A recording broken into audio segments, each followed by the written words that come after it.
우리 이사야 8장 16절부터 22절까지 말씀을 읽었는데요.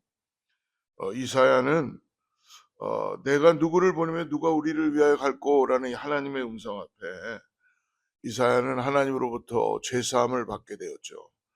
그러므로 이사야는 성전에서 정결케 되고 죄사함을 받음으로 인하여서 내가 여기 있나이다 나를 보내소서라고 응답하고 사명을 받았는데 그 사명이 백성들에게 너는 가서 이제 더 이상 귀를 막고 그리고 눈도 막고 그리고 입도 막아라. 그러니까 듣지 못하게 하라는 거예요.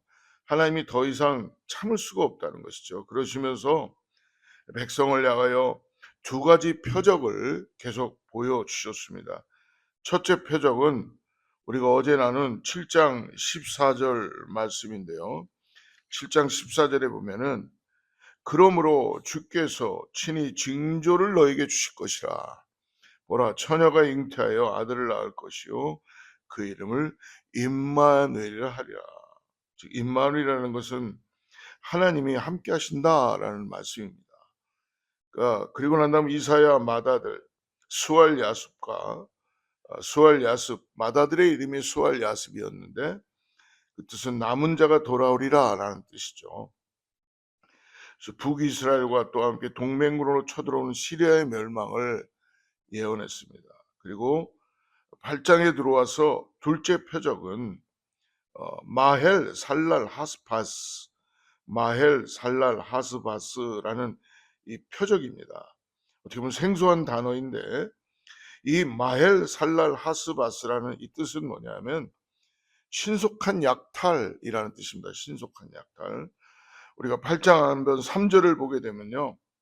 이렇게 말씀합니다. 내가 내 아내를 가까이 하매 그가 임신하여 아들을 낳은지라 여호와께서 내게 이르시되 그의 이름을 마엘 살랄 하스바스라 하라. 즉 둘째 아들을 낳았어요. 이사야가. 근데 둘째 아들의 이름을 마헬 살랄 하스바스라고 그렇게 지으라는 것입니다. 즉 신속한 약탈이라는 뜻인데요. 북이스라엘이 아수르에게 침략당하여 약탈과 환란을 당할 것이라는 예언이었습니다. 사랑하는 여러분, 어떤 아버지가 자기 아들의 이름을 신속한 약탈이라고 지을 수가 있겠습니까? 이사야는 하나님의 말씀 앞에 순종한 것입니다. 그래서 그렇게 말씀에 순종하여서 마엘 살랄 하스바스라는 신속한 약탈이라는 이름을 지었습니다. 이렇게 이사야는 유다 백성을 향하여 외쳤지만 백성들은 하나님의 말씀을 외면했습니다. 끝까지 외면했습니다. 그래서 하나님은 더 이상 백성을 향하여 이제 말씀을 외치지 말고 오늘 우리가 16절에 들어와서 보면은 하나님께서 이사야에게 이제 말씀을 더 이상 전하지 말고 말씀을 봉해라, 묶어버려라 라고 합니다. 16절 말씀 같이 한번 보죠. 너는 증거의 말씀을 싸매며 율법을 내 제자들 가운데서 봉함하라. 여러분 이것은 하나님께서 심판하시는 건데 그냥 심판도 아니고 말씀을 묶어라, 말씀을 봉함하라는 것은 재앙입니다. 재앙. 말씀을 듣고 싶어도 이제 들을 수 없게 하시려는 것이죠.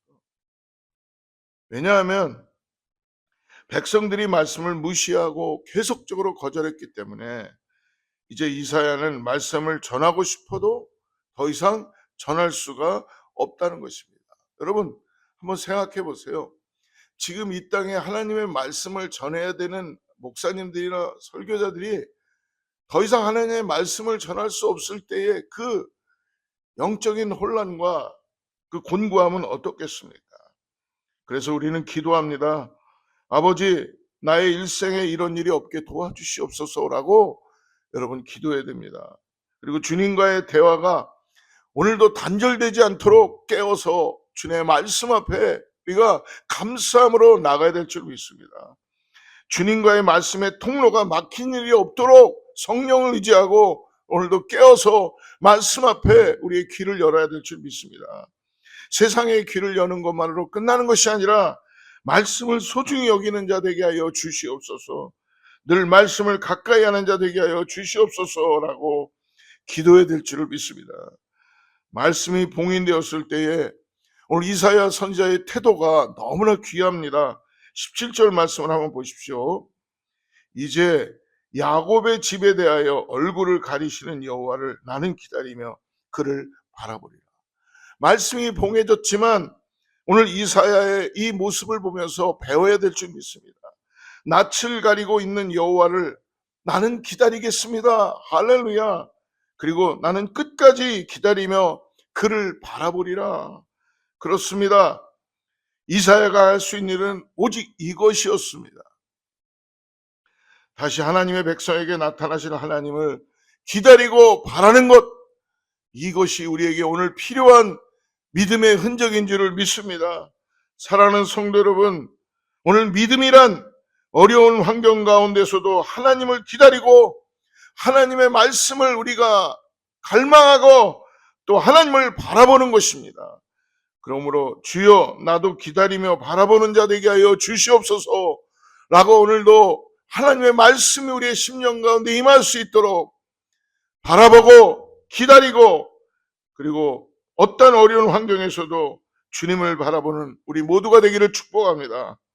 하나님은 유다 백성에게 일종의 징계로서 말씀을 듣지 못하게 하시고 북이스라엘과 시리아 등의 동맹으로 큰 환란을 주셨는데 깨닫지 못하고 어려움을 겪게 되자 하나님이 가장 싫어하시는 길로 당연히 빠지게 되어 있다는 거예요. 19절 보십시오. 어떤 사람이 너에게 말하기를 주절거리며 속살거리는 신접한 자와 마술사에게 물으라 하거든 백성이 자기 하나님께 구할 것이 아니냐. 하나님의 말씀이 들려오지 않으니까 이제는 신접한 자와 마술사에게 찾아가는 이런 모습들이 나타나는 거죠. 어찌하여 백성이 자기 하나님께 구할 것이 아니냐. 산자를 위하여 죽은 자에게 구하겠느냐라고 책망하고 계시는 것입니다. 사랑하는 여러분, 이사야의 마음이 얼마나 찢어지겠습니까? 인생을 살다 보면 어려운 환경에 내가 고난 가운데 앞뒤 전후좌우 다 막혀 있을 때가 왜 없다고 할 수 있겠어요? 지금 그런 처지에 놓여 있는 사람이 있을 수도 있습니다. 당장 해결해야 할 고통스러운 문제가 우리 앞에 산재되어 있을 수 있습니다. 그러나 여러분, 오늘 꼭 잊지 마십시오. 주님의 얼굴을 바라보고 기다리고 살아계신 하나님 아버지를 믿는 자로서 세상을 쫓아가는 것이나 점쟁이를 찾아가는 것이 아니라 무당을 부른다거나 운세를 본다거나 장난으로라도 점술이나 주문을 중얼거리는 이런 일을 없게 해야 된다는 것입니다. 인생의 앞날이 아무리 불투명하고 앞이 보이지 않는다 그래도 하나님의 나에게 지금 말씀을 봉했다 그래도 기다리고 하나님은 비록 말씀을 봉하셨지만 여전히 긍휼하시고 인자하시고 우리를 사랑하심으로 인하여서 인생 문제의 해답은 언제나 하나님께 믿음으로 반응하고 나를 만드시고 이 땅에 보내신 신실하신 아버지 앞으로 오늘도 찬양하며 나아가야 될 줄 믿습니다. 이사야는 그러므로 아마 피를 토하는 심정으로 이렇게 말씀하고 있습니다. 20절 말씀 보십시오.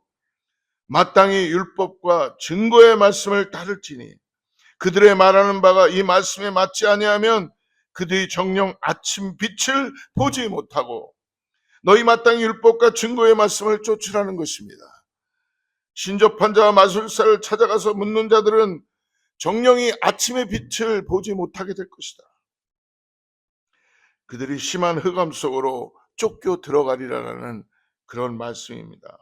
사랑하는 성도 여러분, 그러므로 오늘 우리는 마땅히 하나님의 말씀, 증거의 말씀이 들려옴으로 인하여 말씀을 갈망하고 하나님을 더욱더 의지하시고 우리 모두가 다 하나님만을 의지하며 하나님을 바라보고 하나님의 말씀 앞에 순종됨으로 인하여서 우리 안에 성령의 놀라운 능력으로 다시 한번 하루를 주님의 말씀과 주님의 인도하심을 따라서 나아가는 귀한 하나님의 사람들 되기를 축복합니다. 하나님 오늘도 살아계셔서 우리를 긍휼히 보아주시고 인도하여 주시고 오늘도 우리가 어디를 가든지 무엇을 하든지 간에 하나님은 우리를 결코 잊지 않으시고 오늘도 말씀으로 찾아와 주셔서 이 험난한 세상 속에서 구원자이신 예수 그리스도를 우리에게 믿음으로 다시 바라보게 하시고 성령의 능력으로 나아가게 하신 걸 믿음으로 바라보고 오늘도 담대하게 믿음의 길을 걸어가는 사랑하는 성도님들 다 되시기를 축복합니다. 기도하겠습니다. 하나님 아버지 감사합니다. 이사야 선지자의 말씀을 통하여 이스라엘 중에 징조와 예표로 주신 말씀을 기억합니다.